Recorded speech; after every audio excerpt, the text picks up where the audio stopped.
Bon, bah, bienvenue à tous sur le podcast Horizon. J'ai le plaisir aujourd'hui de recevoir Younes Gonzalez pour cet épisode. On va parler carp fishing et puis on va voir avec lui un petit peu sa vision de la pêche de la carpe.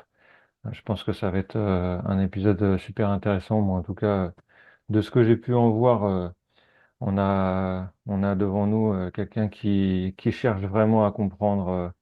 La carpe, vraiment savoir où est-ce qu'elle se tient et comment la pêcher au mieux. Donc on va voir tout ça avec toi. Moi, de ce que je sais de toi, tu as fait quelques films super sympas sur YouTube, notamment La Perle du Maroc, Travel with Me, et puis tu as fait aussi un épisode avec Olivier Gonzadi, c'est ça?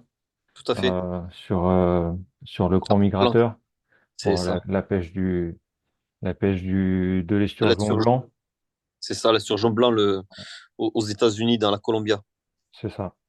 Et donc, moi, je te connais via YouTube sur les vidéos que tu as pu faire et puis sur Instagram. Bon, tu as un compte qui est juste magnifique avec des photos de carpes qui sont sublimes.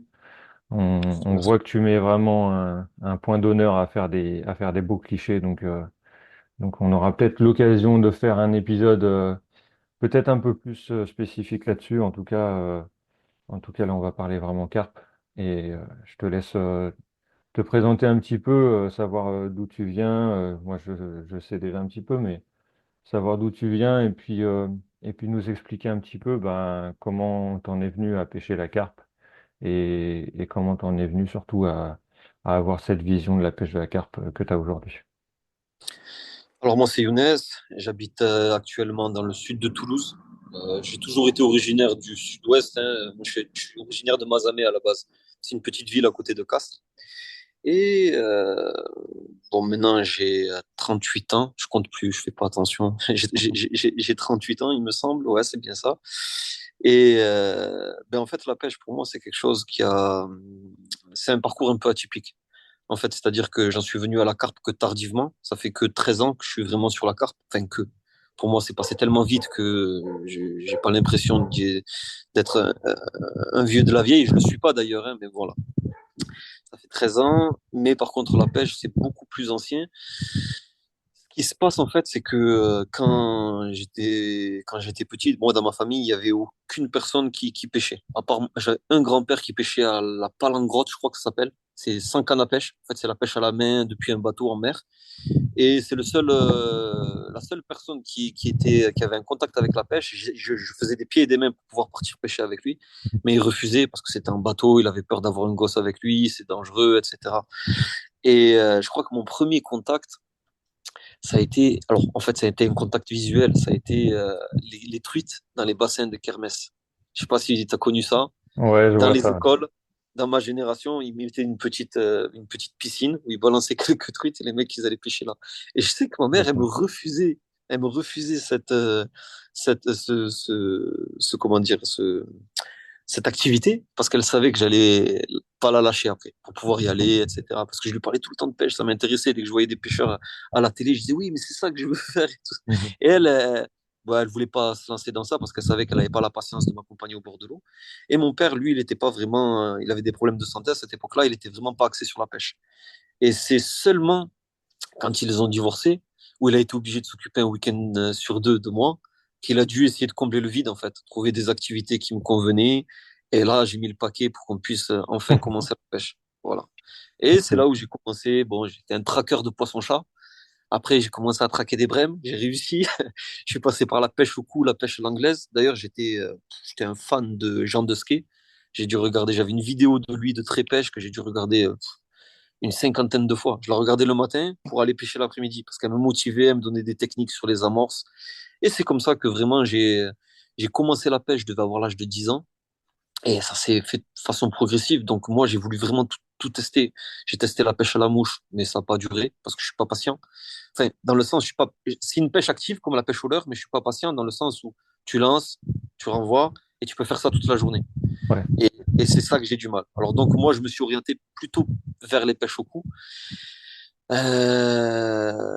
Très rapidement, ouais, pêche au cou, pêche à l'anglaise. J'ai jamais fait de compétition, c'était vraiment par plaisir. Euh, et j'ai essayé aussi un petit peu les pêches au toc dans les ruisseaux du Sidobre, c'est au-dessus de Castres.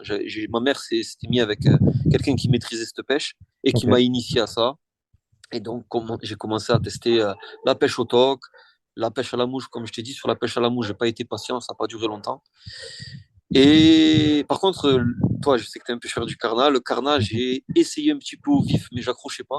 Surtout qu'en Ouais. plus, j'étais un petit peu filou. On achetait des poissons rouges pour essayer de faire des bourges. Et par contre, roller, mais comme j'ai jamais eu trop de résultats quand j'étais petit, à lancer, ramener, j'ai jamais attrapé trop de poissons, Ouais. mais j'ai jamais accroché à ça et ça m'a jamais happé. Même encore aujourd'hui, quand j'essaye, au bout d'une heure, je pose la canne, ça me. Ouais. Bah après, les débuts au leurre sont pas toujours faciles, hein. Moi, je sais que Ouais, mes débuts au leurre, c'était catastrophique. Je savais même pas lancer avec un lancer. Je traînais une cuillère le bord de l'étang, tu vois. Et ouais. j'ai eu une fois une attaque de brochet comme ça. J'ai même pas réussi à le ferrer parce que je savais même pas ce qui se passait, tu vois. Non, mais Donc, pour te dire, le truc, c'est que en fait, euh, faire quelque chose qui doit happer toute ma concentration, mais que ça fonctionne pas, c'est trop compliqué pour moi. ouais, C'est-à-dire, si je dois être vraiment concentré toute la journée sur quelque chose, il faut que ça marche. ouais, Et l'avantage, t'as besoin d'avoir du résultat, quoi. mais non, c'est que en fait, j'ai besoin que ma concentration soit récompensée, on va dire, tu Ouais. vois. Et ce qui est bien avec la carpe, c'est que je peux faire autre chose à côté, tu vois. Et donc, à cette époque-là, quand je parcourais avec mon père, là, qu'on pêchait à l'anglaise un peu partout dans le sud, j'ai croisé des carpistes.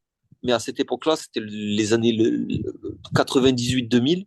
Hmm. Le prix du matériel, il n'y avait pas Décathlon dans ma région à cette époque-là. Le prix du matériel, c'était hors de prix. Un rodpod, ça valait 1000 francs.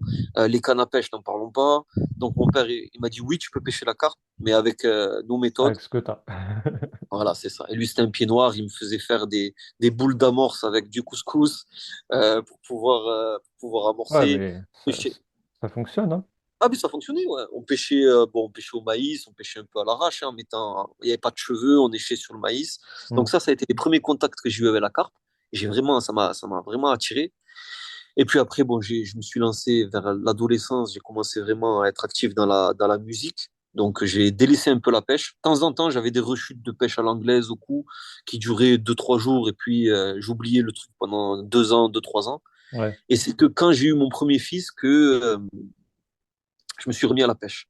Et là, je me suis dit, mais en fait, maintenant, c'est bon, j'ai les moyens d'acheter du matériel parce que je travaillais. Et là, j'ai commencé la carpe. Et ma première session, c'était le lac de Saint-Ferréol. Il n'y a plus de carpe là-bas maintenant, malheureusement. Le lac de Saint-Ferréol, dans le sud de la France, il a été vidangé. Et ma première session, je tombe sur une 20 plus. Il y a encore la photo sur ma page Facebook, une des premières photos. Et depuis ce jour-là, ben, je suis mordu, j'ai pas lâché, ça fait 13 ans maintenant. C'est l'âge de mon fils, en fait. Quand mon fils est né, je m'y suis mis, je tombe sur ce gros poisson, mon fils, il Ouais. était dans le landau à côté, et ça s'est pas arrêté depuis. Voilà. Ouais, en même temps, c'est sûr que tu touches un poisson comme ça Ah oui, ouais. dès le début, ça motive. Ah, Ça mais si. motive à y retourner. Mais parce que moi, pour moi, ces poissons, parce que dans le Tarn, ces poissons-là, tu sais, avec les grosses boules sous le ventre et tout, Hmm. je les voyais que dans les magazines de pêche. Dans le Ouais, Tarn, on n'avait pas de coin à gros poissons comme ça, connus en tout cas. Parce que moi, mon univers se restreignait à euh, Castres, Mazamet, un périmètre de 50 kilomètres autour de chez moi, que je ouais, connaissais. Et il n'y avait pas de gros poissons comme ça. Même la rivière du Tarn, elle n'était pas réputée pour faire des gros poissons. Et donc, quand je tombe sur un bloc comme ça, le bloc que j'espérais faire et que je trouvais inaccessible quand j'étais petit, ben même si j'en avais 23, 22, je sais plus, bah, ça m'a mordu comme un gamin, en fait. Et là, ouais, j'ai pas arrêté, quoi. J'ai pas arrêté. normal. Normal. Yes. Et ben, moi, après, tu vois, c'est pareil, j'ai pêché la carpe aussi pas mal. J'ai commencé par la pêche au cou, je suis passé par la pêche à la carpe. Et Ouais, puis en fait, tu vois, ça fait que 3 ans maintenant, je pense que je me suis mis vraiment au carnassier. Parce d'accord. en fait, j'ai décidé de changer complètement de mode de vie, on va dire. Ok, J'étais en mode euh, bon, salarié, j'avais un poste de responsable d'animalerie et en fait, ça me saoulait. Du coup, j'ai voulu tout plaquer. Avec le Covid, ça m'a un peu fait le déclic, si tu veux, à me dire, bon, c'est bon, là, maintenant, c'est maintenant qu'il faut le faire, quoi. Du coup, d'accord. Et j'ai... j'ai tout plaqué, j'ai construit un van aménagé Ah, yes. pour partir, J'ai fait ça aussi. pour partir voyager en fait et pouvoir pêcher un peu à droite à gauche. Et en fait, bah, je me suis vite rendu compte que, enfin, j'ai vite réfléchi au truc et je me suis dit en fait la pêche à la carpe, si tu veux bouger beaucoup, ça va être trop compliqué pour moi. Ok, Moi, j'aime bien, tu vois, savoir ce que je fais, où je pose mes montages, comprendre le truc et tout ça, et ça prend du temps, tout ça, tu vois. c'est ça, c'est Et ça. du coup, je me suis dit, si je bouge et que je passe juste une nuit à droite à gauche, en fait, je vais jamais avoir le temps de comprendre comment ça se passe, et je vais être dégoûté, en fait, d'aller à la pêche. Donc, j'ai dit, c'est pas la peine. Comme je pêchais un peu le bass le midi sur mes temps de pause du midi, tu vois, je pêchais le bass. Comme ça, j'avais 1 ou 2 heures devant moi, je pêchais le bass tous les midis. Et Ouais. du coup, quand j'avais un peu plus de temps, j'allais sur l'Ardèche. J'étais dans l'Ardèche à Ah, t'es de l'époque. l'Ardèche, toi? Ah, t'étais de Ouais. l'Ardèche, d'accord. Ouais, J'y étais il y a pas longtemps. du coup, je pêchais la carpe sur l'Ardèche. Et pareil que toi, tu vois, c'était cool parce que tu as vraiment le temps aussi de pouvoir faire autre chose et puis de te poser, d'être peinard, tu vois, au bord de l'eau, t'es tranquille. Mais pour ça, du coup, la pêche en voyage, c'était un peu plus compliqué pour la carpe. Du coup, je me suis mis au carnassier et depuis, bah, pareil, je me suis vite rendu compte que c'était super intéressant aussi quand tu arrives à faire des beaux poissons. Et, Ah, t'as été et je suis parti, je mordu. suis parti en Écosse, du coup, 3 mois. Je suis allé chercher le brochet là-bas en mode découverte complet. J'ai pas pris de guide ni rien. Dès que je voyais un lac, je m'arrêtais pour essayer de pêcher là-bas. Et c'était top. Ah, Et c'est donc cool ça. voilà. Donc du coup, tu vois, maintenant, je pêche beaucoup le carnassier, mais là, tu vois, ça fait un petit moment que j'ai pas pêché à la carpe, ça me démange un peu quand même d'y retourner. Et ça, au stalking. Au stalking, ça peut être une approche qui soit compatible avec. C'est un mélange qui se ressemble un petit peu avec la pêche Ouais, au leurre, quoi. Ça peut être. ouais, Et tu sais que il y en a qui ont réussi à faire de très beaux poissons au leurre, hein, mais pas par erreur, vraiment en cherchant la carte. ouais, ouais, j'ai un pote qui pêche beaucoup le silure et qui pêche aussi, il s'éclate en fait à pêcher la carpe à vue avec Ouais, des mini créatures là, sur des toutes ouais, petites têtes plombées là. Il m'a dit, d'accord. c'est impressionnant. Tu vois la carpe qui vient le gober. Après, tu te fais éclater quoi, sur des petites cannes là, en 2-10 grammes là, tu te fais Ah démonter. bah oui, oui, oui. Mais je crois qu'il y a, mais alors c'est pour l'anecdote, il y a une petite histoire, j'en ai déjà parlé dans un live. C'est pendant un enduro du Salagou, il y avait un pêcheur qui est connu, j'ai oublié son nom, mais un pêcheur qui est connu et réputé dans la carpe, qui pendant un enduro du Salagou s'est retrouvé dans une baie où il n'y avait pas de poste de pêche pour l'enduro. Et lui, il est venu avec ses cannes au leurre en essayant d'imiter l'avancement d'une écrevisse au fond de l'eau. Je crois qu'il a fait les deux plus gros poissons du lac pendant qu'il y avait l'enduro et que tout le monde était. Enfin, tu vois, c'est pour dire, hein, Ouais, le ouais, leurre, surtout sur les poissons qui sont d'un certain gabarit, c'est des poissons qui sont assez carnassiers. C'est pas rare qu'on trouve bon, des carapaces d'écrevisses dans leur déjection, qu'on ouais, trouve des petites perches décomposées. Donc, il y a moyen. Il y a moyen, ouais, mais ouais, bon, carrément. comme c'est pas commun, les gens s'y mettent pas forcément, quoi. Non. Après, il s'en fait plus du côté de l'Espagne. Je sais qu'il y en a, Elles il y sont en a, plus carnassières là-bas? il y en a plus, ouais, qui cherchent la carpe comme ça. Je Ok. sais que j'en suis un aussi sur Instagram là qui les pêche à la mouche. Ah oui, oui, mais je crois qu'on suit la même personne. Il fait très belles photos d'ailleurs. Oui, oui, Ouais, oui, tout à fait, je magnifique, vois ouais. de qui tu parles. Ouais. Et donc, du coup, ouais, donc je vois comment tu es arrivé à la pêche à la carpe.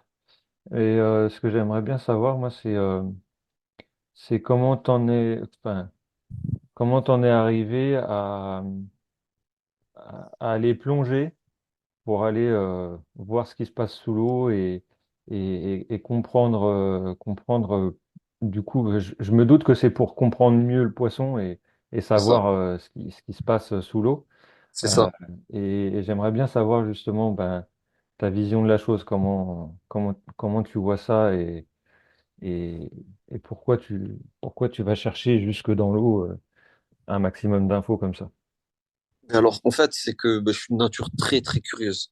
Et si je comprends pas quelque chose, je me donne, enfin, en général, dans tout ce que j'ai fait, je me suis toujours donné les moyens pour essayer euh, de creuser les questions. Mm. Et j'ai aussi je sais pas si on peut appeler ça un syndrome ou quoi. Quand je démarre dans une discipline, j'ai vite envie de rattraper le manque perdu parce que quand je démarre une discipline, c'est qu'elle me plaît à fond. Mm. Et quand je vois le savoir qui est amassé par d'autres, j'ai comme envie de rattraper cette chose-là. Donc au début, Ouais. j'achète les magazines, je lis les choses, euh, dans tout ce que j'ai pu faire. J'ai entendu parler, enfin, je t'ai entendu dire que tu étais gérant d'une animalerie. Ben, j'ai eu un délire, justement, quand mes parents ont divorcé, où j'ai dû passer peut-être 2 ans à essayer de faire des élevages de rongeurs, où j'étudiais tout, telle espèce, les petits hamsters Roborowski, les gerbilles, les ci. Et je voulais faire un élevage pour revendre les bébés aux animaleries, mais les Ouais. animaleries ne t'achètent pas, tu vois. Ils achètent pas aux particuliers. Oui, c'est pour ça. Mais bon, j'étais dans mon... Il Et y a du que coup, les j'avais tout escrocs qui étudié. le font. Ouais, c'est ça. J'avais étudié la gestation de tas, le truc. J'étais parti dans... Et mon père, il me laissait faire, tu vois. Donc, Ouais. bon, enfin, bref, c'était. Et la pêche, ça s'est passé pareil, en fait. C'est que j'ai voulu rattraper tout ce savoir qui m'était manquant. Je me suis rendu compte que moi, je pensais qu'être un pêcheur, c'est suffisant.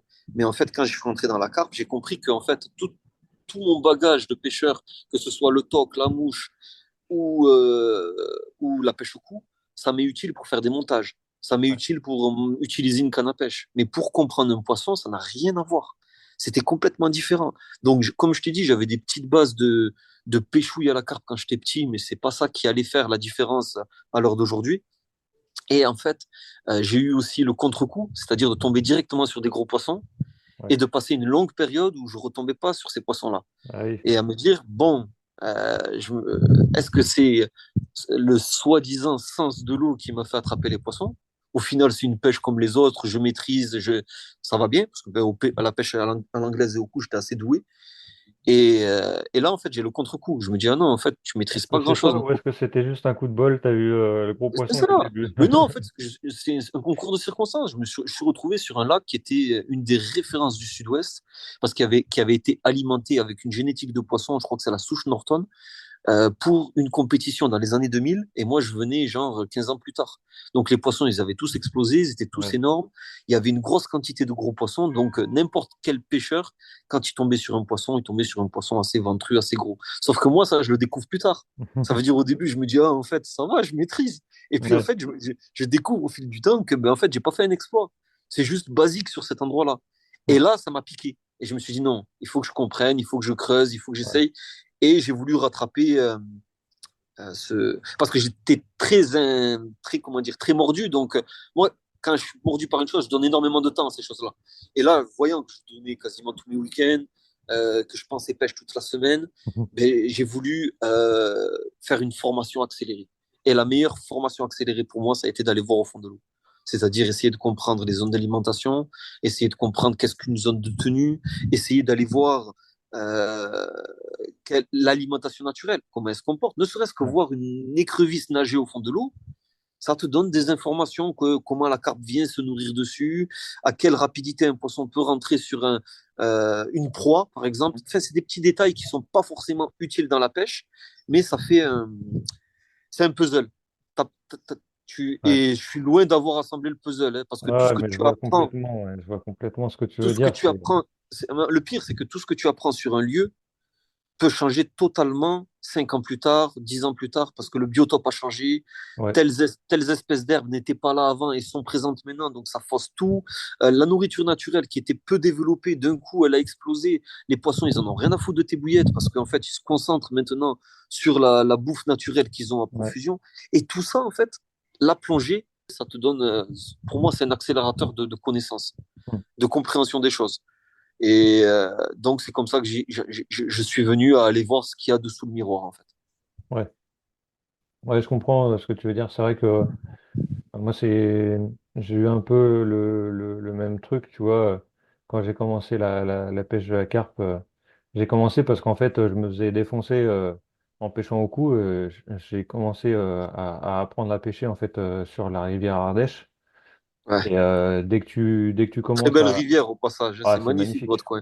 Mais Ouais, faudra leur dire, hein, c'est bon, la réciprocité, il faudrait que ça soit national quand même, que tous les pêcheurs puissent venir en ouais. Ardèche.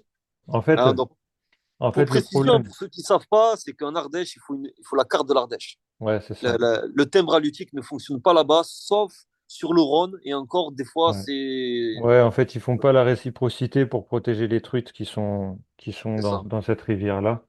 Et ce qui est plutôt une bonne chose parce que c'est vrai il y a quand même Ah, une belle population de truites et ce serait dommage de d'accord, je pas comprends. pouvoir en profiter. Mais, Les autres euh, formes de pêche. mais ouais, c'est vrai que je te rejoins, c'est dommage pour ceux qui veulent pêcher la carpe là-bas d'être obligés de prendre une carte supplémentaire juste pour pouvoir la pêcher.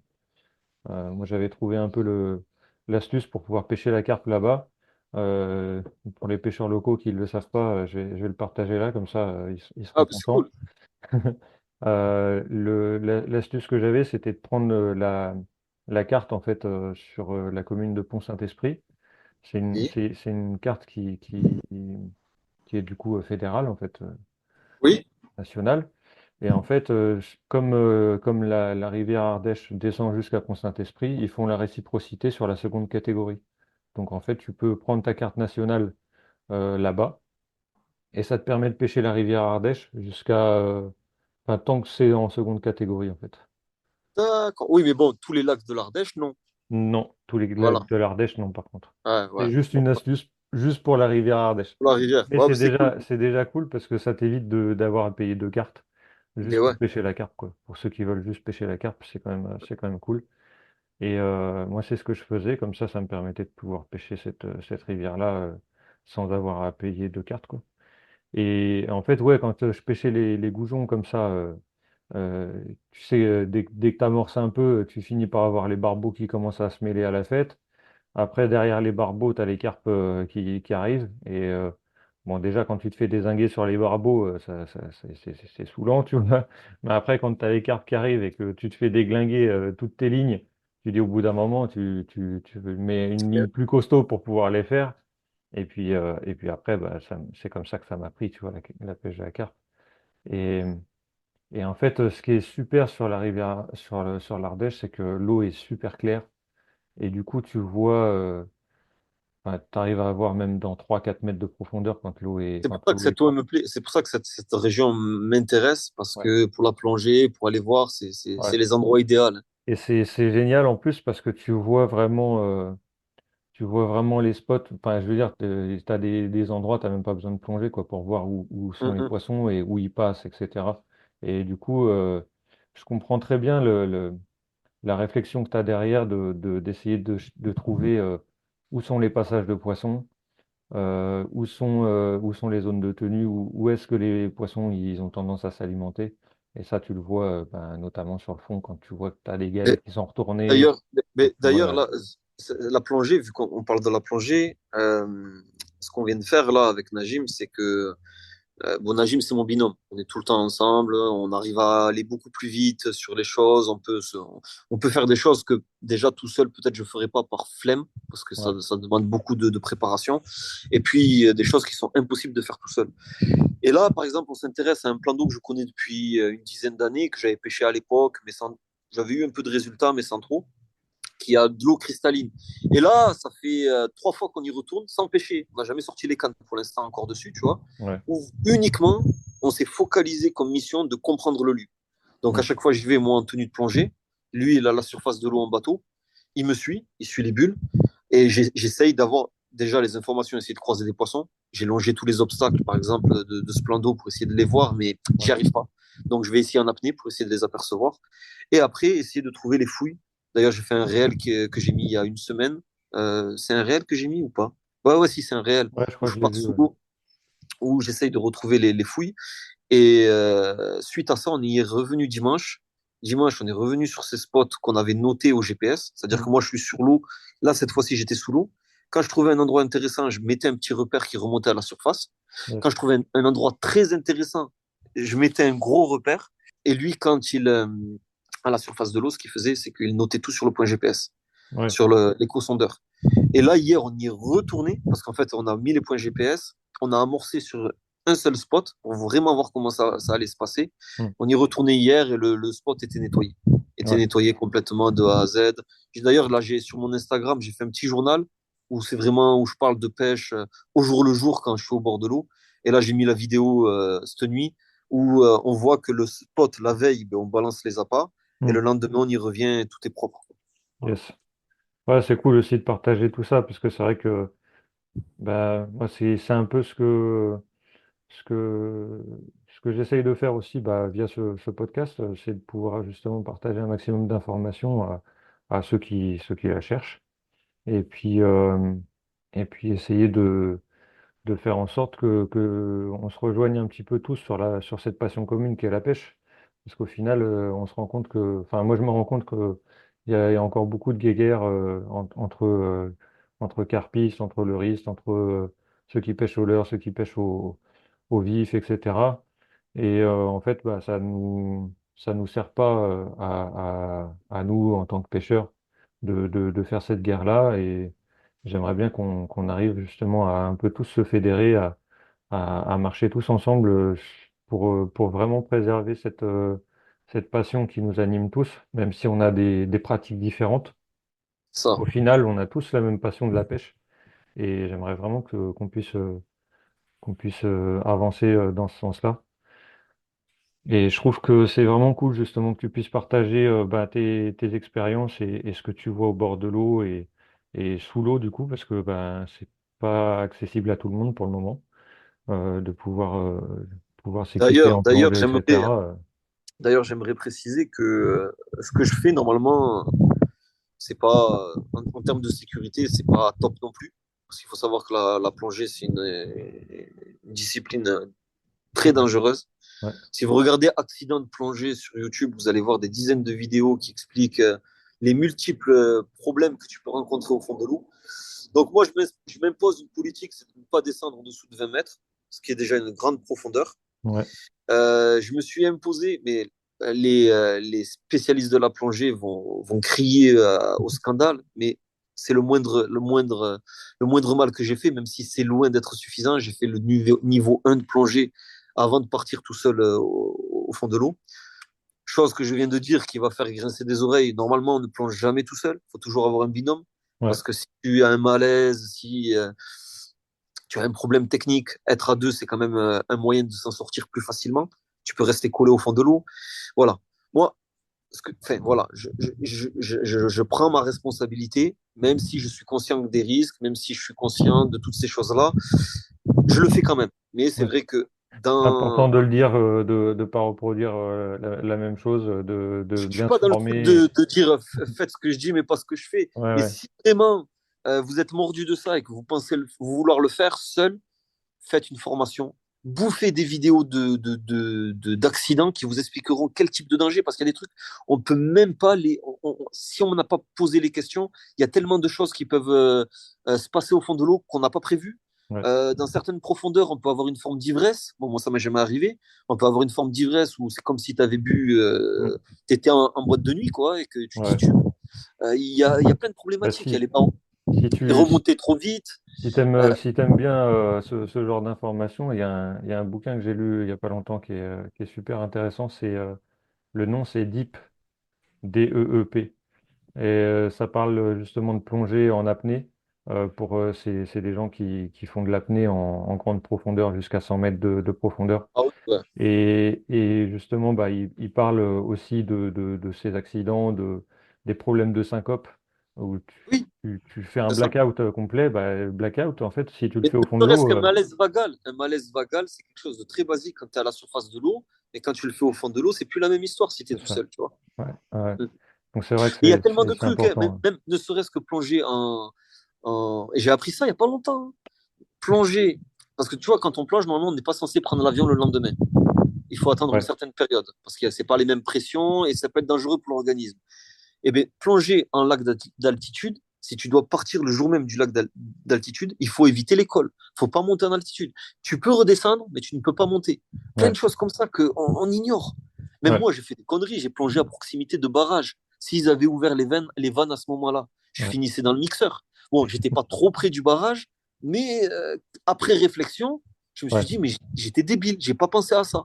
Alors qu'avec un instructeur, il va te faire la liste de il peut se passer ça, il peut se passer ça. Mais le mieux, c'est d'observer. Quand tu vois les vidéos sur YouTube, ça te calme. Quand tu vois que des mecs, ils ont failli rester au fond de l'eau en ayant ah, mais négligé. un Il détail, y avait un même des mecs paramètre. très expérimentés qui y restent, hein, donc c'est pour ça que c'est Oui, important bon, après, ceux qui y de restent, faire attention. généralement, c'est ceux qui vont dans des choses vraiment très, très dangereuses. Mais c'est vrai que n'importe quel accident. Par exemple, le Rhône, les choses comme ça, c'est des endroits où je serais très vigilant. Parce que tu n'es pas à l'abri de tomber sur un filet de pêcheur à la dérive. Ouais, Et là, va t'en sortir d'un filet de pêcheur. Comment tu te sors de ça? C'est pas avec ton petit couteau où tu vas arriver à te. Il y a beaucoup de choses qui peuvent ouais, ouais, arriver, en fait. carrément, carrément. Et t'as raison de le préciser et d'informer ceux qui nous écoutent ou qui nous regarderont sur YouTube parce que c'est important de ne pas faire n'importe quoi. Même si, comme tu dis, tu prends tes responsabilités et tu es conscient des risques, mais c'est important aussi de Mais ce prévenir. qu'on essaye de faire là, c'est que Najim, lui, il va se former. J'ai exigé qu'il se forme avant qu'il aille au fond de l'eau. Bon, de toute façon, il allait le faire de lui-même parce que je lui ai dit de regarder les vidéos, ça l'a calmé direct. Ça l'a vraiment calmé. Ouais, Et il va se former pour qu'on puisse s'assurer l'un l'autre et partir tous les deux au fond de l'eau, tu vois. ouais, ça va, Voilà. c'est top, c'est top. Bienvenue sur Horizon, le podcast qui parle de la pêche de loisirs en France et à l'étranger. Mes invités inspirants vous partagent leurs expériences et de nombreux conseils pour augmenter vos connaissances sur la pêche. À travers les différents sujets abordés, je vous partage mon avis et je vous invite à réfléchir aux différents points de vue pour voir la pêche sous de nouveaux horizons. Ensemble, partageons notre passion. Horizon, le podcast pêche. Ouais, je voulais savoir, du coup, ouais, qu'est-ce que tu cherches, du coup, quand tu pêches la carpe? Est-ce que tu es plus du genre à chercher des gros poissons? Est-ce que tu cherches plus du bel écaillage? Est-ce que tu vas savoir un petit peu comment tu vois la recherche de la carpe actuellement? Alors, à l'heure actuelle, j'ai envie de te dire que, en fait, je change tout le temps. J'ai tout le temps des objectifs différents et j'arrive pas à me fixer sur une approche particulière, en fait. Ouais, Je me lasse tellement vite que si je commence à me dire, allez, je bouge pas de cela tant que j'ai pas fait, ça s'appelle du specimen hunting. On cherche un spécimen, on ouais, reste sur le secteur jusqu'à qu'on arrive à le faire. Ça, c'est quelque chose où je perds mon plaisir. Si je commence à faire ça, je perds clairement mon plaisir. Chercher uniquement les gros poissons, non, ça se verrait sur ma page. Sinon, j'aurais focalisé sur les lieux où ils y sont et ouais, je les aurais traqués sans relâche. Ça non plus, j'ai pas accroché à cette approche-là. Comme j'aime beaucoup la photo, la vidéo, et que j'aime bien aussi le changement, c'est contre-productif pour avoir de gros résultats en termes de poissons. Par contre, je prends mon plaisir à découvrir de nouvelles zones, des paysages qui sont peut-être un peu plus photogéniques que d'autres, parce que j'aime la photo. ouais, Et puis, j'aime bien quand je me réveille, avoir un décor particulier. Donc c'est vrai qu'il y a des mammouths qui nagent dans des eaux qui sont avec un cadre dégueulasse. ouais. J'en ai visité là il n'y a pas longtemps dans le sud de la France où tout le monde allait pendant une certaine période. C'était l'endroit mythique. Mais quand j'y suis arrivé, je me suis dit, mais ça ressemble à rien en fait. Alors même s'il y a des gros poissons au fond de l'eau, ben, l'endroit Ouais. m'aspire pas en fait, m'intéresse pas. C'est pas dit que je dépose pas mes lignes un jour, mais là, à l'heure d'aujourd'hui, mon plaisir, c'est vraiment d'aller d'endroit en endroit, si possible dans des cadres qui m'inspirent. Yes. Et après, le poisson qu'on attrape au bout de la ligne, certains prétendent, peut-être qu'ils y arrivent, on peut traquer uniquement les gros poissons. Mais sélectionner quel poisson va manger ton appât, moi ça je n'y crois pas. À Ouais. part jouer sur le diamètre, je n'y crois pas. Donc c'est soit s'il y a des gars qui sont réputés pour avoir des gros poissons, mais c'est qui pêchent des eaux qui sont réputées pour, Mhm. ou et si tu parce qu'en fait le fait d'arriver sur une eau et de viser que le poisson d'un certain gabarit, je pense que une certaine approche en insistant, tu peux tomber dessus, tu peux avoir des connaissances qui vont te le faire attraper plus vite que d'autres, mais en Ouais. général, tu choisis pas le poisson qui mange, tu vois. Donc, enfin, je sais pas comment expliquer cela. C'est-à-dire que je prends du plaisir et mon objectif maintenant, c'est vraiment de essayer de comprendre les plans d'eau. Yes. Euh, bon, alors c'est sûr que c'est si des endroits où il y a que des petits poissons de 3-4 kilos, comme cet été. Cet été, j'ai visité un endroit qui avait de l'eau cristalline qui était magnifique. Le cadre était magnifique, l'endroit me plaisait. J'ai fait une petite plongée, j'ai pas vu de fouilles avec des gros cratères qui pouvaient me signifier qu'il y avait des grosses bouches dans le coin. Hmm. Je suis revenu quelques jours plus tard avec mon bateau dans une période où il n'y avait pas de vent pour faire le tour de toutes les berges pour essayer de voir des poissons. J'ai pas vu une carpe au-dessus de 5 kilos. J'ai compris que c'était pas un lieu où je pourrais faire des poissons assez massifs. Ouais, Quand je dis massif, pour moi, à partir de 10 kilos, s'il y a une moyenne de 10 kilos, ça va, ça va. Et j'ai bon espoir qu'il y ait un gros poisson qui traîne dans le lot. Mais ouais, quand je vois que des petits poissons comme ça, je pense que la génétique est pas terrible. Donc même si, voilà, c'est toujours, il faut que le lieu me plaise, il faut que le cheptel soit intéressant, mais je ne vais pas focaliser sur un des deux critères. Si l'endroit est d'accord. très beau, mais qu'il n'y a pas d'objectif au fond de l'eau, ça ne me retiendra pas. Et si l'endroit est dégueulasse, mais il y a des mammouths ça ne me retient pas non plus. Ou surpêcher. Ouais, Surpêcher, si c'est la zone où tu as 15 carpistes parce qu'ils veulent faire la carpe Brigitte ou Jean-Françoise, ça ne m'intéresse pas. Tu vois, bon, ouais. Jean-François n'existe pas. Non, mais je vois, ouais, Tu vois, je vois bien donc le là, délire, ouais. maintenant, ben, mon kiff pour finir, c'est ouais, c'est de essayer de comprendre les lieux. Mais par exemple, actuellement, voilà, pour parler concret, actuellement, ce que je fais, c'est que j'ai un partenaire qui me suit, qui s'appelle Carption. C'est une marque de bouillettes de Lyon, qui me donne les moyens de vraiment aller au bout de mes objectifs. D'ailleurs, le patron, c'est un jeune de mon âge, avec qui je m'entends super bien, qui comprend vraiment ce que j'ai envie de faire et qui me donne les moyens de le faire. Donc là, ce que j'essaye de faire en ce moment, c'est de comprendre les amorçages en plongeant dessus, sur les eaux qui le permettent. Ouais, Ça, c'est les lieux où je peux donner du temps. J'ai des lieux aussi qui sont à proximité de chez moi pour pêcher en semaine. Par exemple, là, cette nuit, j'étais au bord de l'eau. Je suis arrivé à 23 heures. Je suis reparti à 10 heures ce matin. Tu vois. ouais, Et c'est des endroits, ça, que j'amorce tous les jours. Que j'amorce tous les jours et tous les soirs, je vais y pêcher. Bon, cette nuit, malheureusement, j'ai fait une décroche. Je n'ai pas fait de poisson. Ça fait que 2, 3 jours que j'amorce sur ce lieu. Mais j'amorce des endroits différents. hmm, Et en fonction de la météo, en fonction de mes envies, en fonction du moment, eh ben, je peux aller pêcher là ce soir. Demain soir, pêcher à un autre endroit. Et quand je peux donner, par exemple, 2 jours consécutifs à la pêche, là, je vais aller sur d'autres lieux encore, sur lesquels où j'ai plongé, où j'ai pu ouais, vraiment. euh, voilà, c'est ok, ça mes objectifs précisément à l'heure actuelle. ouais.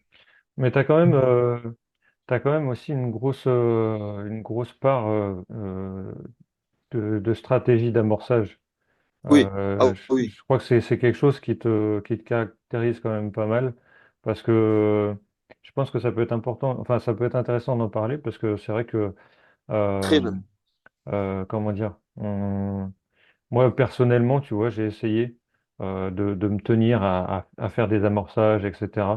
Et en fait, j'ai toujours fini par lâcher parce que euh, j'ai jamais trouvé, on va dire, de spot où j'ai l'impression que mon amorçage, il est rentable. Dans le sens où, tu vois, euh, j'ai- je vais amorcer 15 jours, par exemple, et puis je vais me taper une crue derrière, et ton amorçage, il est niqué, t'as plus Non, rien. alors bon, voilà. Moi, Je vais, c'est je ma te vision coupe. des choses, hein, mais Non, mais je te coupe, justement, je vais en venir. Parce que justement, c'est très bien que tu me poses cette question, parce que ça me permet aussi de. Tu sais, les gens, le problème des gens, c'est qu'en fait, on a tous cette tendance en nous, hein, si on n'en fait pas preuve d'un peu de sagesse, c'est-à-dire qu'on regarde les choses, on les observe de loin, on ne pose pas de questions et on en vient à des conclusions. Ça veut ouais. dire, par exemple, les gens me voient beaucoup amorcer. Donc, ils en viennent à la conclusion que je balance les appâts à l'arrache, que je ne sais pas ce que je fais et que c'est du gaspillage et que, bon, Non, non, bref. justement, je pense qu'il y a une vraie réflexion derrière, et c'est pour ça que, justement, Ah, c'est c'est ça, intéressant d'en parler. c'est ça. Mais en fait, moi, j'ai toujours, même avant d'être sponsorisé, j'ai toujours été quelqu'un qui a mis en avant l'amorçage. Pourquoi? Déjà, comprenez-le. Je ne vous demande pas de le comprendre, mais je veux dire, comprenez que moi, je viens de la pêche à l'anglaise, de la pêche au Ouais, cou. Donc, pour faire venir le poisson à soi, on amorce. ouais, ouais, On est, ça, c'est déjà, c'est une base de la pêche au cou, de la pêche à l'anglaise, ce qui est différent pour un pêcheur au toc, pour un pêcheur au leurre, ça, c'est totalement différent. Là, on traque le poisson, alors que là, ouais. on essaye de le faire venir à soi. Donc, moi, j'ai déjà cette approche-là avec laquelle je suis familier. Hmm. Donc, l'appliquer à la carpe, pour moi, c'est quelque chose déjà qui est instinctif. Ouais, Ça c'est veut dire que logique. j'y vais naturellement, en fait, à cette méthode d'amorçage. Yes. De plus, ces méthodes d'amorçage, elles m'ont produit énormément de résultats à certains endroits. J'ai Hmm. vu clairement la différence. Donc, il y a la pêche opportuniste, c'est la pêche au spot. Tu balances 5-6 billes autour de ton montage, tu essayes de trouver un spot bien précis, tu balances ta canne, tu grattes les fonds pour essayer de trouver des tâches intéressantes et tu pêches au spot. Cette pêche, elle est très intéressante. Et sur des endroits, elle est très productive. Je suis Mm. allé sur un lac alpin cet été avec mes enfants. J'ai compris que là-bas, quand je suis arrivé sur les lieux, que j'ai vu le nombre de pêcheurs qu'il y avait, j'ai compris que ce n'est pas un endroit où il fallait amorcer. J'ai compris que c'est un endroit où il fallait pêcher au spot le plus discret possible, même à la bille isolée peut-être, pour essayer de faire du résultat. Et d'ailleurs, c'est de la seule façon que j'ai fait un poisson.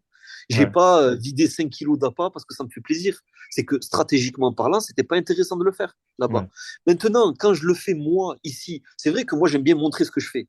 Ça veut dire que je suis au bord de l'eau, on voit un gros sac de 15 kilos d'appât, on voit une pelle, on voit le mec, il balance et on me prend, enfin, on prend le concept pour du bourrinage. Mais non, déjà, je ne vais pas vider le sac. Si tu regardes bien la vidéo jusqu'au bout, le sac, il n'est pas vide. C'est juste que c'est mon sac qui est dans mon coffre H24 avec ma pelle parce que je m'arrête à plusieurs oui, et endroits. puis comme ça, tu es sûr d'avoir ce qu'il faut. Mais entre mes rendez-vous, en fait, ce que Ouais, je fais une petite vidéo, je fais en chemise parce que je suis vraiment en mode chemise, pantalon pour aller faire mes rendez-vous. Mais entre-temps, j'ai ma vieille paire de baskets dans le camion, mon sac d'appât, ma pelle, mon cobra pour aller amorcer. Parce que des fois, sur le trajet, je croise des eaux, j'évite de gaspiller de l'essence. Plutôt que d'y revenir le soir, je m'arrête à ce moment-là, je prends 5 minutes, j'amorce, je repars, je vais chez mon client. Tu vois, parce que moi, je m'occupe dans mon entreprise, c'est une entreprise dans le bâtiment. Et moi, j'ai plus le temps d'être sur les chantiers, je fais que les devis et j'ai des ouais, salariés qui sont sur les chantiers et tout ça. Donc, je suis que dans enfin pas dans l'administratif, mais je suis que dans le rapport ouais, clientèle. tu fais de la Donc, prospection, quoi. ouais, voilà, j'ai une dizaine de rendez-vous par jour. Donc, j'essaye de faire coïncider mes amorçages avec mes rendez-vous. Et parfois même mes pêches. Ça veut dire quand je sais que j'ai un rendez-vous à 100 km, et bien, s'il y a un endroit que j'ai envie de pêcher dans cet endroit-là, je vais aller m'installer la veille. Comme ça, le lendemain, je suis pas loin de mon rendez-vous, tu vois. Et dans l'amorçage, en fait, j'ai mis en place des ALT qui ont été très productifs, qui m'ont fait des gros poissons. Et c'est mes meilleures pêches. Ouais, Par contre, la plongée est venue aussi concrétiser certaines compréhensions que j'ai eu besoin d'avoir. C'est que, comme tu le dis, j'ai fait des 2 semaines d'amorçage où je pensais que j'allais cartonner et où il ne s'est rien passé. Et ouais, à partir de ce moment-là, tu essayes de comprendre. Tu plonges. Est-ce que les appâts ont été consommés? Est-ce que les appâts sont en train de pourrir au fond de l'eau? Bon, j'ai jamais amorcé 2 semaines sans savoir ce qui se passe, hein. Moi, ouais, j'amorce un jour, 2 jours, je vais voir sous l'eau, soit en plongée, soit avec une caméra tu sais, sur une perche. Tu sais, j'ai un ouais, système de caméra sur une perche. Ou en hiver, je peux aller voir parce que je peux plonger en hiver, mais des fois, j'ai un peu la flemme parce que c'est bon, c'est plus contraignant. ouais, Mais je le fais, hein, je le fais. Ça se fait très bien avec des bonnes combinaisons. C'est juste que les combinaisons sont longues à enfiler, tu vois. Et quand tu comprends en fait que ton amorçage, des fois, il est rincé en 24 heures, tu as mis 10 kilos, mais tu retrouves pas un seul grain de maïs, pas une seule bouillette. Mais après, tu essayes de comprendre. Qui c'est qui a mm, mangé? Est-ce que c'est les carpes? Est-ce que c'est les silures?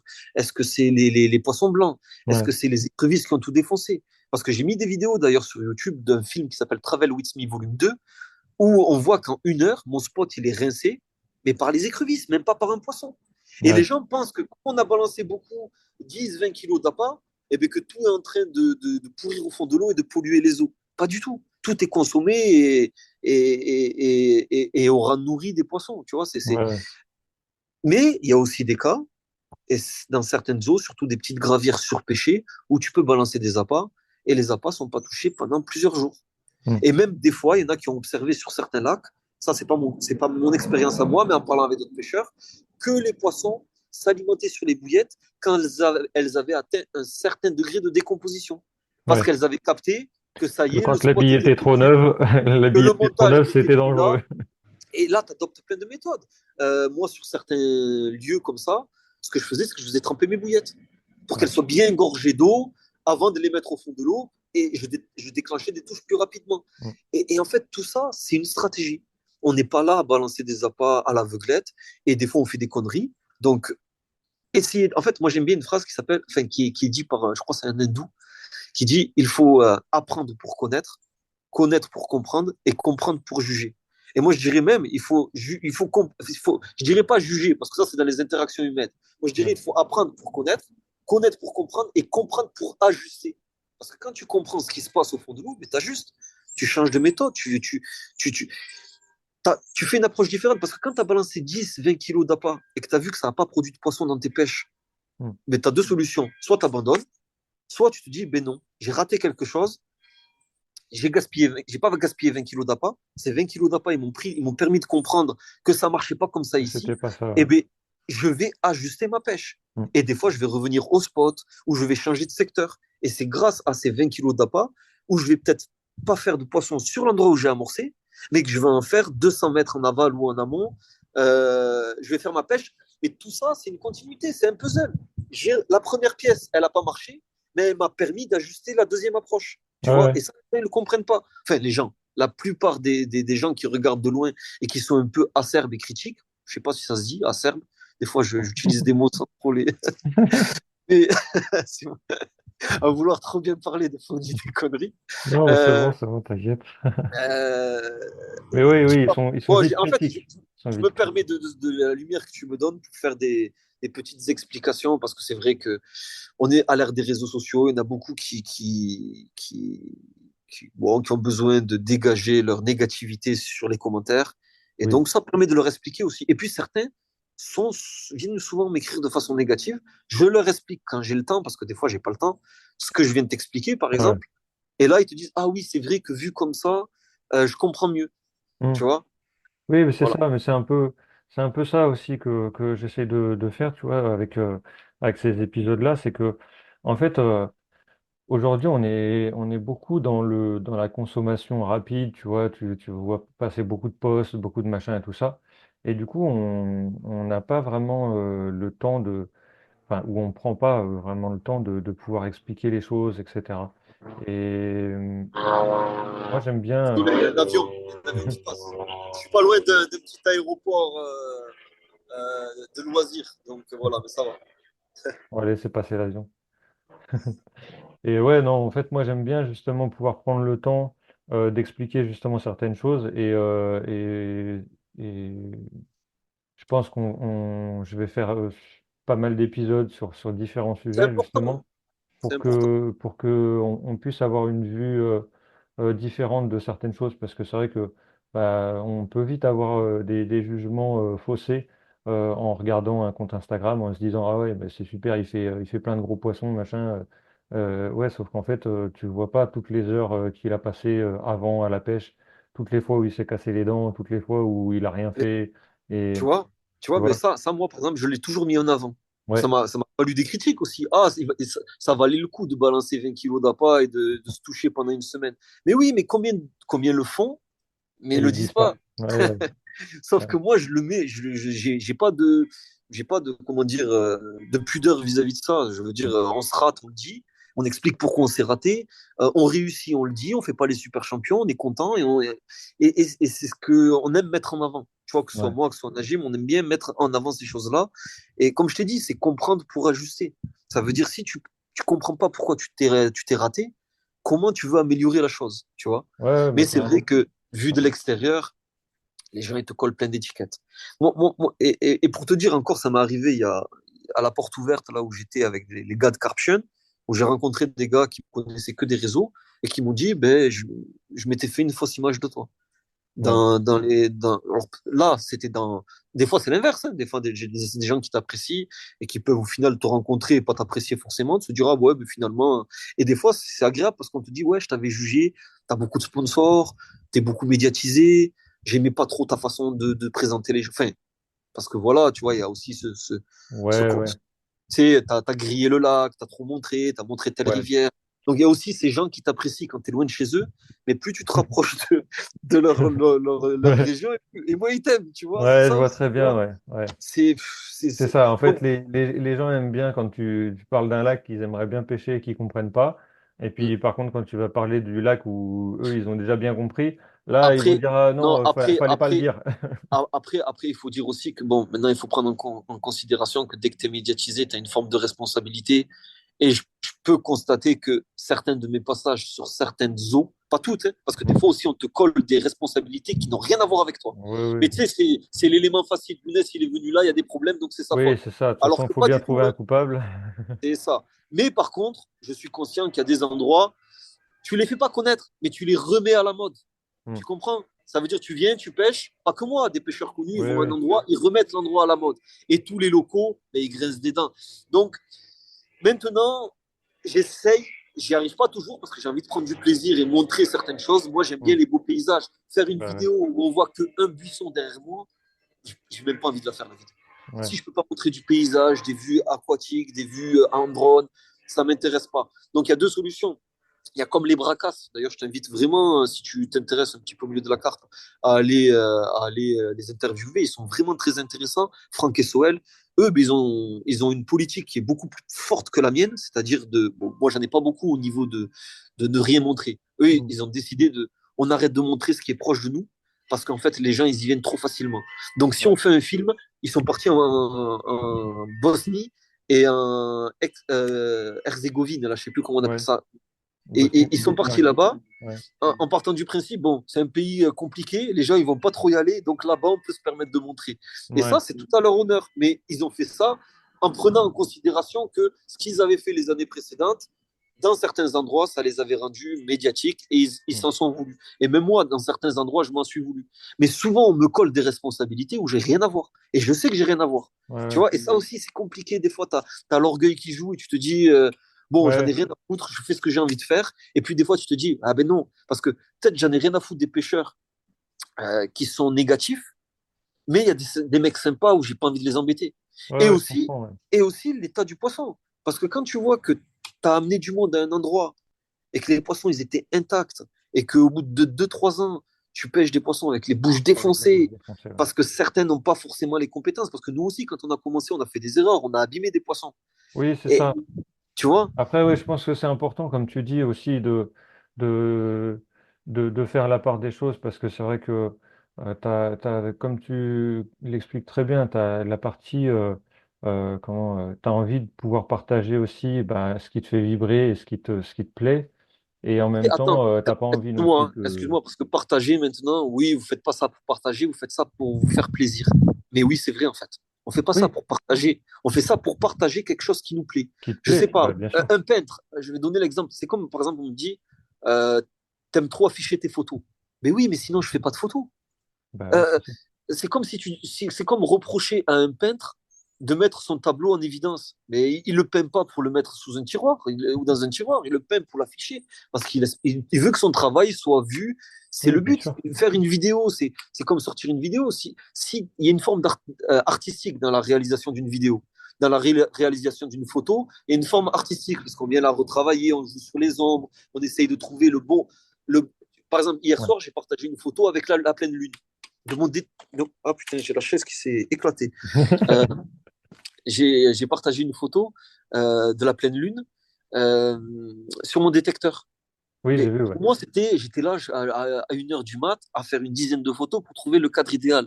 C'est pas pour la mettre dans ma poche, la photo. C'est pour l'afficher quelque part. C'est pour la montrer. Parce que ça me plaît. C'est quelque chose qui vient compléter mon plaisir au bord de l'eau, tu vois. Ouais, carrément. Et donc, quand on dit partager, c'est pas du partage altruiste.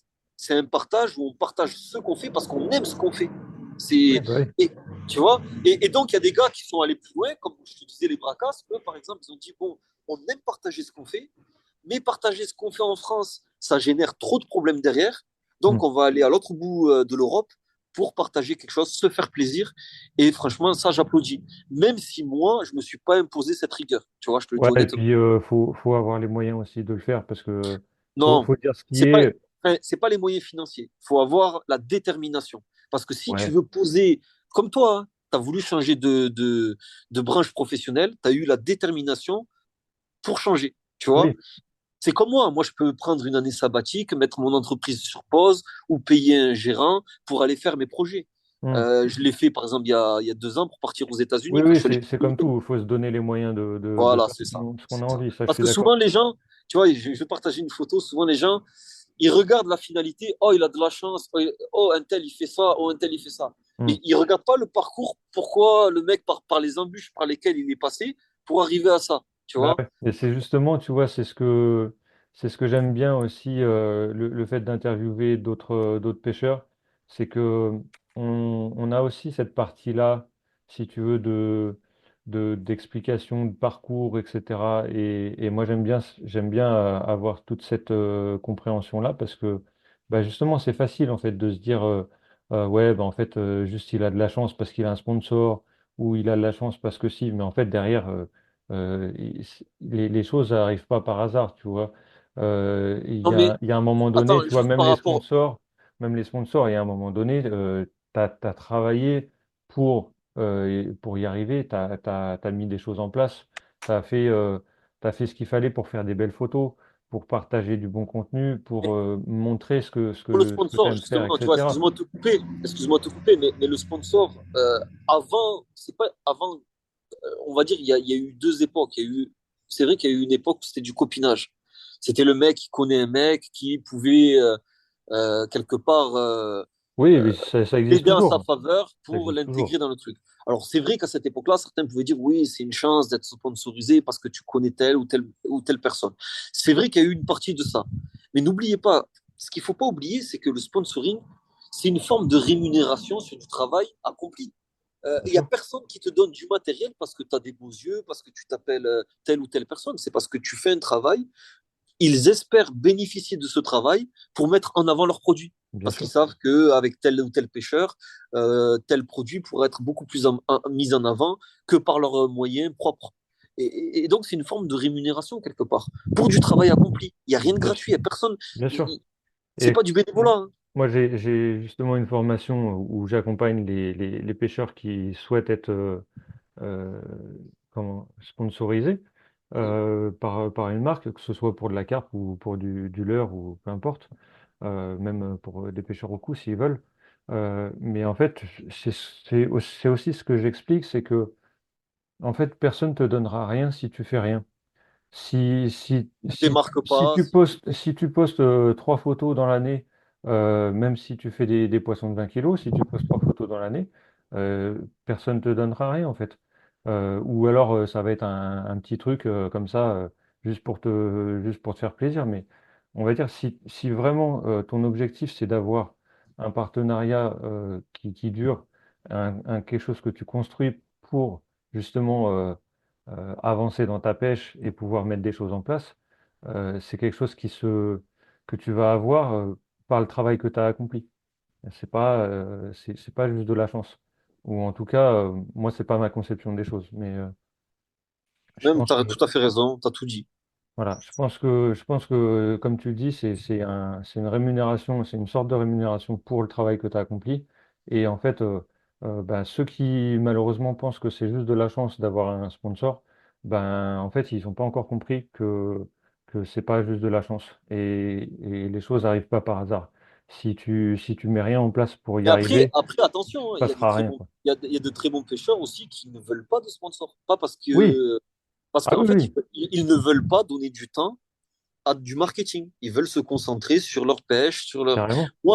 Pendant un moment, j'en ai eu beaucoup. J'ai eu beaucoup de partenariats parce qu'en fait, moi, j'ai fait des partenariats, comme je l'ai expliqué déjà dans une vidéo où Nash m'avait invité pour faire un podcast, justement, où la question, c'était le sponsoring. Et je leur Ouais, expliquais qu'il y a des marques comme Nash, comme Fox, on va rester sur Nash et Fox, ouais, qui ouais. font toute la gamme de produits, notamment Nash. Ils font les Mm. appâts, ils font les cannes, ils font les bivis, ils font le petit matériel, ils font les hameçons.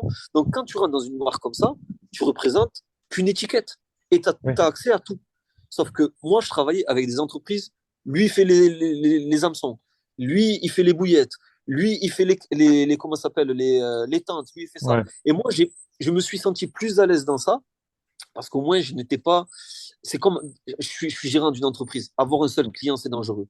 Donc, oui, si tu veux avoir des soutiens des partenaires, mais si par exemple, avec un qui peut-être avec qui tu ne vas pas t'entendre, ou un avec qui tu as promis des choses, il ne les a pas respectées, mm. ou un avec qui finalement son produit t'adhère pas, ou la qualité s'est amoindrie Ouais, au fil ouais. du temps. Ça m'est arrivé ça. J'ai eu des produits de très bonne qualité, je ne vais pas les mentionner au début, et Mm. puis ils ont changé la méthode de production, le produit s'est amoindri, et donc comment tu fais? Ouais, c'est Bien ça. souvent, il y en a qui vont dire, bon, ben, je dis rien, je continue parce que j'ai accès à tout le reste. Ouais, Moi, en travaillant avec des entreprises spécialisées dans leur domaine, si j'arrête avec une, j'ai quand même le suivi derrière, tu vois. Mais ouais, moi, j'ai accepté ça parce que j'ai voulu avoir ces partenariats-là, parce que ces partenariats-là m'apportent une aide matérielle, mm. mais aussi des fois une aide financière. À un moment donné, je voulais gagner un peu ma vie dans la pêche. Maintenant, j'en suis sorti de ça parce que je voyais que la pêche devenait un travail et non un Ouais, plaisir. Donc là, j'ai décidé d'arrêter avec ça. À part si vraiment ça va dans le sens de ce que j'aime faire, là, j'accepte les rémunérations. Si on ne m'impose pas, tu sais, des choses qui sont pas ouais. dans ma nature de le faire naturellement, comme ça, Ok. j'y perds pas de plaisir. Mais aussi, c'est des soutiens financiers, par exemple, pour le projet aux États-Unis. Le Ouais. billet d'avion, c'est des partenaires qui m'ont donné, lui m'a donné 200, lui m'a donné 150. Au final, j'ai pu me payer, j'aurais pu le payer tout seul, mais c'est toujours gratifiant d'avoir un partenaire qui te donne un petit peu d'argent pour pouvoir aller au bout de tes projets. Ce Ouais, que ouais, tu peux faire, carrément. ce que tu aurais pu faire tout seul, mais plus difficilement. Tu Ouais. vois? Oui, oui, c'est ça, c'est ça. T'as complètement raison parce que c'est vrai que on voit le côté marketing, etc. Mais derrière, enfin, après, chacun a sa vision du sponsoring, hein. Il y en a qui font ça vraiment pour avoir du matos Oui, oui. et leur but, c'est juste d'avoir du matos. Il y en a qui ont plus tendance, on va dire, à vouloir apporter aussi à la marque et à vouloir justement faire en sorte Non, mais que les choses s'améliorent. je suis désolé de Après, te chacun couper, a mais son par truc, rapport hein. à ça, parce que ce que tu viens de dire, sincèrement, la nature fait bien les choses. C'est-à-dire que la personne qui est uniquement là pour le côté sponsoring, pour le côté mise en avant, et qui manque de passion dans ce qu'il fait, c'est vraiment, tu vois, c'est un peu, il y en a, ils se lancent dans la pêche. Bon, je critique pas les femmes qui pêchent, mais bien souvent, les copines de pêcheurs Mm. qui voient que leur Insta a explosé quand elles sont mises en maillot de bain avec un poisson, ça devient des passionnés de la pêche. Je ne les critique pas, hein. Ce que je veux dire, c'est que ça illustre bien que certaines personnes sont tombées plus amoureux de la notoriété que ça leur a donné que de la Ouais. pratique en elle-même. Et le temps fait le nettoyage. Ça veut dire que Oui, les oui. gens qui ne sont pas passionnés par la pêche, au bout d'un moment, le jour où ils vont perdre un partenariat, le jour où les marques vont s'éloigner un peu d'eux, où les réseaux vont moins les calculer, généralement, c'est des personnes qui arrêtent Ouais, vite ouais. la pêche, tu vois, qui arrêtent vite de leur pratique. Mm. Alors qu'à contrario, ceux qui sont vraiment passionnés par la discipline, c'est plutôt des gens qui, avec le temps, délaissent certains partenariats pour se concentrer plus sur leur plaisir pris au bord de l'eau, tu vois. Ouais, ouais, Et même carrément. des fois qui disparaissent, mais qui continuent à être bord de l'eau, qui disparaissent des réseaux, mais qui Moi, continuent la... j'en connais qui étaient sponsors par des marques de bouillettes ou des choses comme ça, et qui en fait ont clairement mis en avant à un moment donné que ils en avaient marre en fait de faire des photos pour les uns et pour les autres, et ils font leur pêche de leur côté, et comme ça ils sont pas emmerdés, ils n'ont Exactement. pas les mauvais aspects aussi qu'on peut avoir Et, sur les réseaux de et oui, peut-être mais qu'on y c'est viendra parce que aussi, hein. c'est Peut-être qu'on y viendra aussi. C'est ouais. peut-être aussi une histoire d'âge, c'est peut-être une histoire de... Tu vois, moi c'est pour ça que voilà, si quand je commence à perdre du plaisir sur quelque chose, je regarde les paramètres qui me le rendent compliqué. Tu vois, si la chose elle me devient compliquée à cause de ce que je dois faire en termes de communication, de marketing et tout ça, ben je fais un choix. Est-ce que je délaisse ma passion au profit de ça, ou est-ce que Ouais, je délaisse ce partenariat au profit de ma passion? Tu vois, c'est ben toujours un carrément, calcul qu'il faut faire. Tu vois. carrément. Et ça, je te rejoins complètement là-dessus parce que je pense que justement, c'est ce qui fait aussi que tu vas durer dans le temps ou pas. Parce que si tu fais ça pour les mauvaises raisons, euh, clairement, tu le feras pas longtemps. Et je pense que c'est important. Je sais Ouais, qu'il y en tout à a fait. beaucoup, il y en a beaucoup qui rêvent d'être sponsorisés, pour qui c'est un peu pas le Le Graal, mais Graal. on va dire, Oui, oui. ouais, ils ont vraiment envie de ça et ça peut se comprendre, tu vois, même, tu vois, des jeunes qui n'ont pas forcément beaucoup de moyens, je peux comprendre que ça fasse rêver d'être sponsor et d'avoir des billets gratos, etc., ou moins cher, mais, euh, mais je pense que c'est pas déjà de une, c'est pas une finalité, et de deux, faut bien savoir pourquoi tu le fais. Si c'est juste pour avoir du matos, ben, tu verras que au final, une fois que tu l'auras, ça va pas te passionner plus que ça et tu vas vite Non, arrêter. justement, c'est qu'en fait, tu vois, ce que j'allais dire, c'est qu'au début, les premières fois où tu vas recevoir du matériel gratuit chez toi par palette, tu vas avoir un- un ressentiment de satisfaction. Mais Hmm. on se lasse de tout.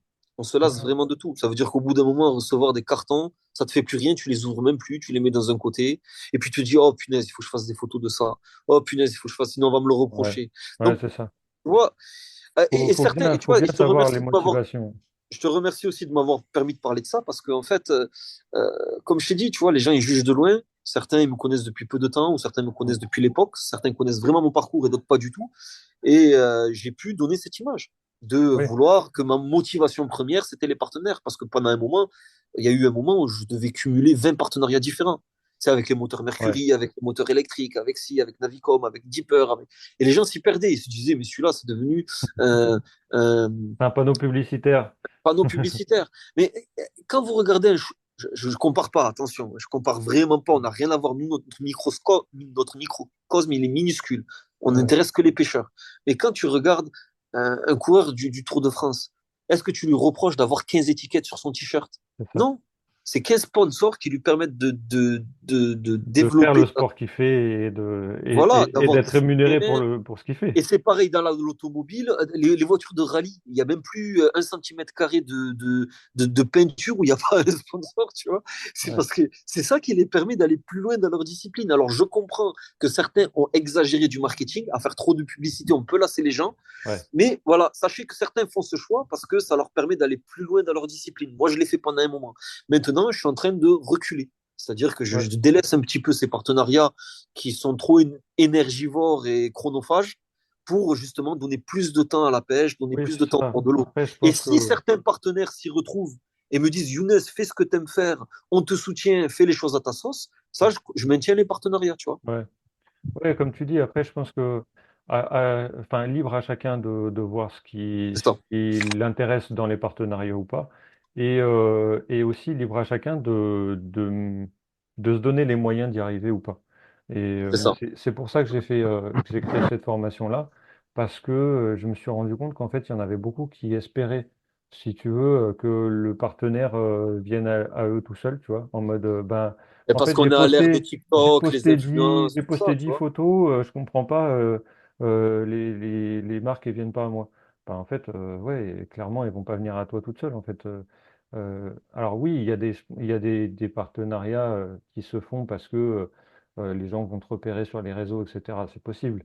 Maintenant, je pense que tu seras certainement d'accord avec moi. Si tu fais rien, il se passera rien. Si tu montres pas que tu es passionné par la pêche, que tu as des choses à apporter à ce monde-là, ben, il se passera rien. Tu as beau faire des beaux poissons, à un moment donné, si tu partages juste des photos et que tu n'as rien à apporter de plus, ben, tu vas pas aller beaucoup plus loin, quoi. Ça sera difficile, oui, en effet. Voilà. Donc, moi, c'est aussi ce que j'enseigne, si tu veux, dans cette formation-là, et j'essaye de faire en sorte que ceux qui se lancent là-dedans puissent savoir vraiment ce qu'ils vont chercher et pourquoi ils le font.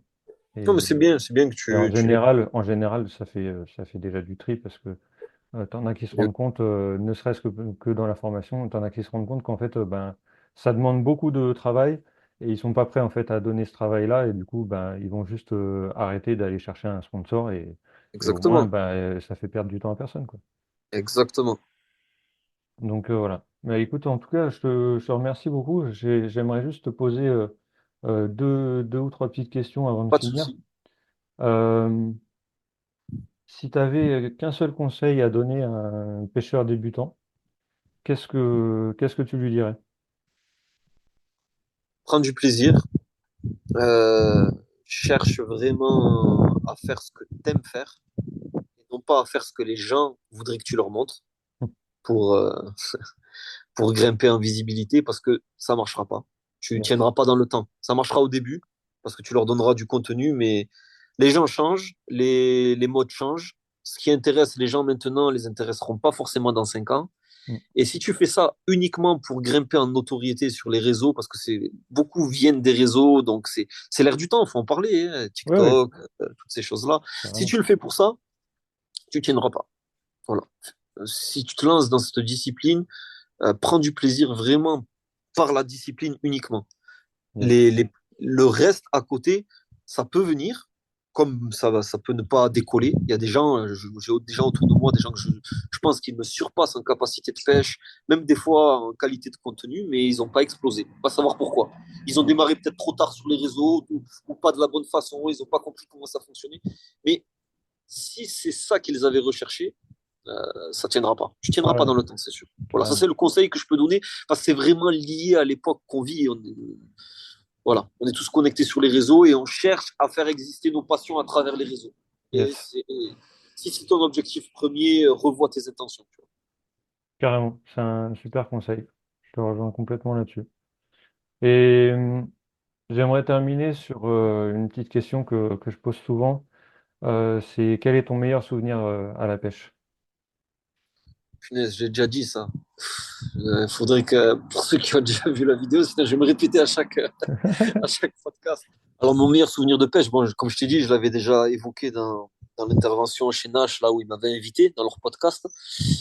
Mais je vais le redire parce que vraiment, c'est le meilleur moment familial que j'ai vécu au bord de l'eau. J'avais mes trois enfants qui étaient, ça fait déjà maintenant 5 6 ans, il faudrait regarder la vidéo de quand elle date. C'est dans le film Travel With Me 1, le numéro 1 qu'il y a sur ma chaîne YouTube. Je m'étais retrouvé au fin fond d'un lac, euh, un petit chemin de forestier pour accéder au lac qui était vraiment en dénivelé et avec une remorque derrière. Et arrivé au fond du chemin, ben, en fait, le chemin il avait été ravalé par les orages et il fallait que je fasse une marche arrière. Et cette marche arrière, ben, j'ai flingué comment dire, l'embrayage Ouais. et je me suis retrouvé bloqué. Donc, on était à 50 mètres du poste, au milieu d'un chemin. On partait pour 2 semaines de pêche. Et c'était une catastrophe parce qu'il fallait que j'appelle l'assistance, qui m'envoie une 4x4 dépanneuse pour récupérer le véhicule. Il fallait que moi j'aille chercher un véhicule de près. Mais le jour d'arrivée, il a fallu qu'on trouve une solution. Moi, j'ai dû aller sur l'eau, je captais rien en plus. Il fallait que Ouais. j'ai appelé les pompiers qui ont appelé mon ex-femme parce qu'on était encore mariés à cette époque-là, qui a appelé mon ex-femme pour lui dire votre mari, il est sur l'eau, il n'arrive pas à vous contacter parce que je captais rien. Il n'y a que le 112 que j'ai pu appeler pour avoir. Ah ouais. Ouais, c'est 112. Et je lui dis bon, mais voilà, je suis arrivé à tel endroit. Je devais lui envoyer le point GPS, moi. Je ne pouvais plus, là, Ouais. je captais rien. Ah ouais. Donc elle m'a rejoint sur ce lieu-là. Et là, mes enfants, ils étaient tout petits, ils ont fait la queue leu toute la journée à ramasser le matériel, à l'amener jusqu'au poste, des trucs assez lourds. Et franchement, j'étais fier d'eux. Donc, c'est vraiment mon meilleur souvenir. Et sinon, purement halieutiquement, ben, c'est le poisson de 20 kilos qui m'a mis le virus, en fait.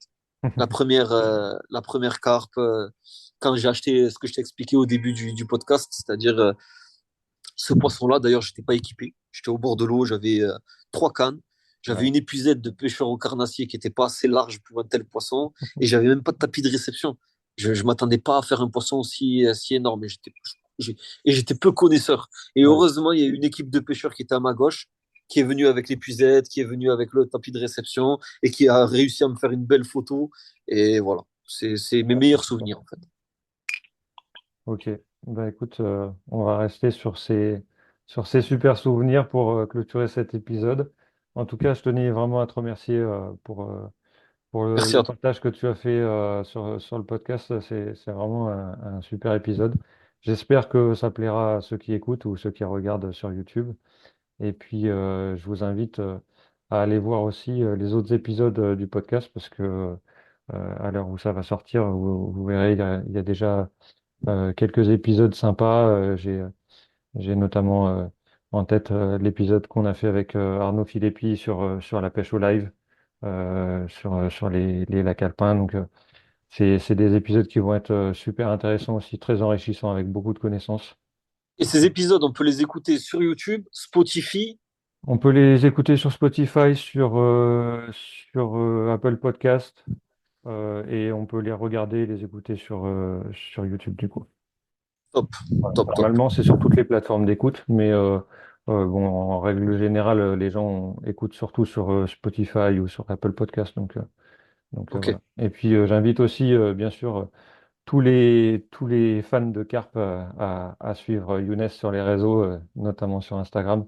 Vous verrez, il a des photos qui sont juste sublimes. J'aimerais beaucoup réussir à faire des photos comme toi un jour. Donc, c'est très inspirant Top. de voir tes photos de poissons et j'espère qu'on aura l'occasion, un de ces quatre, de partager une petite session de pêche ensemble, qu'on puisse, Ouais, euh, qu'on puisse faire des beaux poissons et des belles photos ensemble. avec plaisir. Pas de problème, Victor. Yes. Eh ben, je te remercie et puis je te dis à très vite. À bientôt. Ciao, ciao.